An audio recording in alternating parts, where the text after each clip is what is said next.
let's bring in economist Johnson Chukwu, who is the MD CEO of Cowrie Asset Management Limited. Thank you for joining us, Mr. Chukwu, on Newsnight. Thank you for having me. Okay, let's get your thoughts on this. And I wanted to start with fiscal policy, monetary policy, right? We have the central bank pursuing a contractionary monetary policy, right, to curb inflation. This budget expansion, does it suggest an expansion on fiscal policy? Is this a conflict? And how does this play to our economy? Well, on paper, it will look like a conflict, but the reality is that the government must always define what is priority to it. The fiscal authority's priority is to drive economic growth, full employment. The primary objective of the monetary policy is for price stability. So what the central bank has said, look, our primary objective is price stability. We're going to continue to drive price stability. But the key thing that the government continue with an expansionary budget where they're going to plan it to borrow about 13 trillion naira. They will be neutralizing part of what the monetary policy is doing. So they're counterbalancing themselves. And which is why you should always have an overarching economic policy where the monetary policies fit into the fiscal objectives and we drive towards a single defined objective. But as it stands today, on paper, they are conflicting because the central bank last year withdrew more than 30 trillion naira from the economy, all in a bid to stabilize exchange rate, bring down inflation, which achieved minimal positive result. While at the same time, the fiscal authority have continued to implement expansionary fiscal policies. The budget that we have today is the 13.3 trillion naira projected deficit. And that is an assumption that the revenue projections will be achieved. And the revenue projections are overly optimistic, which means they'll be difficult to achieve. Interesting.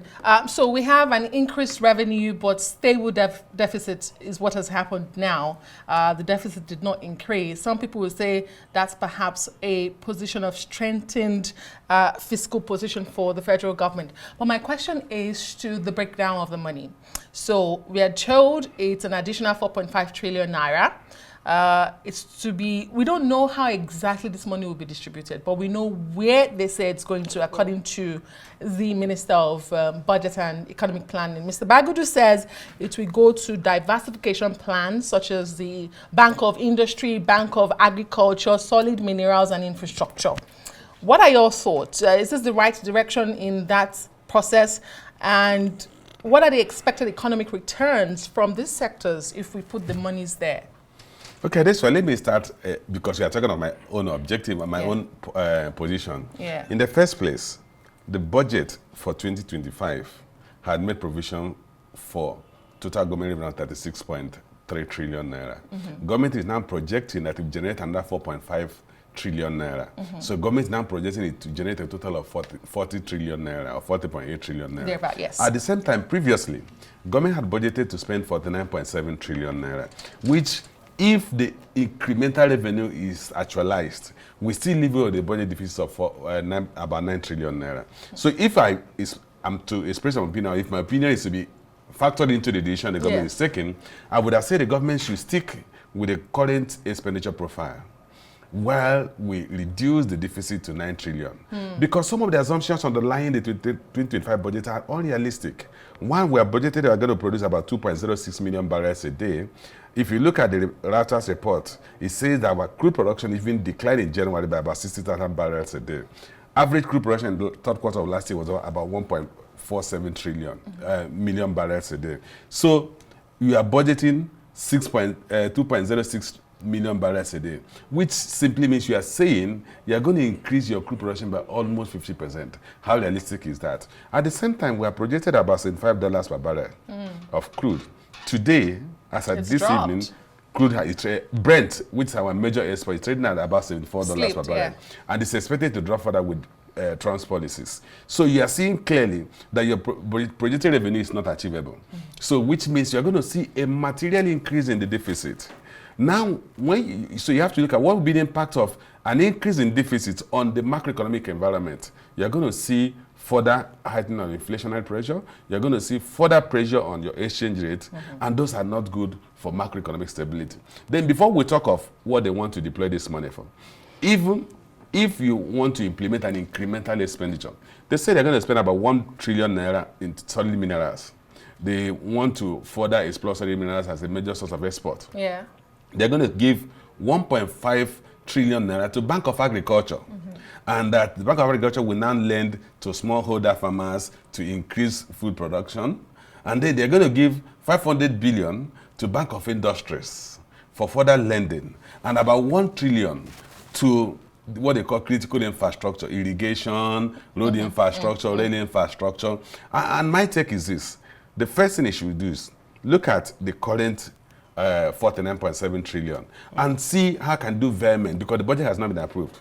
If those are critical expenditure heads, we should move money around before the budget is approved. But to further increase the expenditure, when you are almost certain you are not going to achieve your projected revenue, which simply means you are ab initio projecting further increase in deficit, will it mean further borrowing, and further borrowing will exert further pressure on government expenditure and government revenue, which will further shrink the headroom the government has to invest in critical social and fiscal infrastructure. You know, I like what you said about having an overarching economic policy, so that when you're making these decisions, if you want to increase budgets, if you want to put monies to a bank of industry, a bank of agriculture, you're looking at that vision. Does this fit into our overarching economic policy?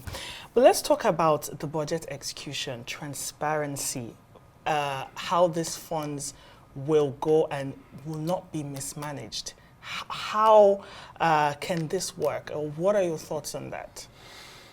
Nkechi, it's an interesting issue that we have been dealing with. Are we getting value for money? And we know that the public sector in Nigeria have hardly achieved exceptional value for money. I'm not saying we never get any value for money, but exceptional good quality for money. Because one, there are a lot of weaknesses embedded in our procurement process or procurement policies. And what we have seen over the years is that when government incurs an expenditure to execute a project, and you give the same project to the private sector, they're going to execute that project at a much lower cost and a shorter time. So there must be something wrong with our public procurement policies. Despite all that we have done in terms of ICRC, Bureau of Public Procurement and other things, we still have major challenge with that. So one of the things you have to deal with in Nigeria is that, look, you are having an allocation, then you are asking yourself, this allocation that has been intended for this purpose, do we really extract full value for it?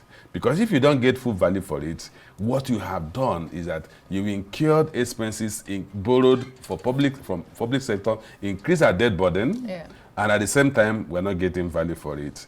And some of those things we must continue to interrogate. Unfortunately, the National Assembly is supposed to provide the oversight function.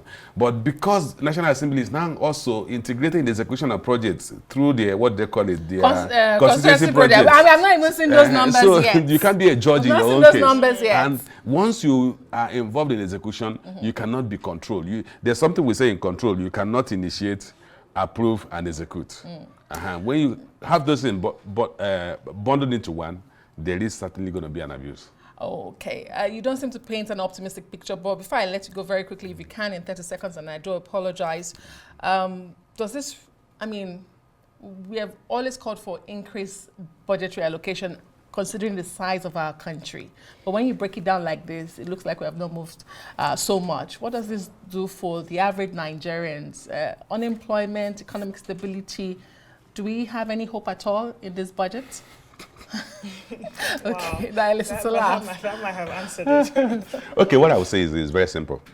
The government should focus on creating a productive economy. Okay. Yeah. A productive economy will ensure that we produce more goods and services, we create values, we increase the GDP, and government can generate more tax from that GDP. Government will have more resources. And to achieve that, we must change the narrative. And one of the things the government must do is that they must pull back from believing they can fund critical infrastructure from budgetary allocation. We don't have that revenue profile. Government should focus on handing over some of those things that commercially viable to private sector investors who will get more value for money and reduce the debt burden we're imposing ourselves. Always a delight to speak with you. Economist Johnson Chukwu, thank you so much. He is the MD CEO of Cowrie Asset Management Limited.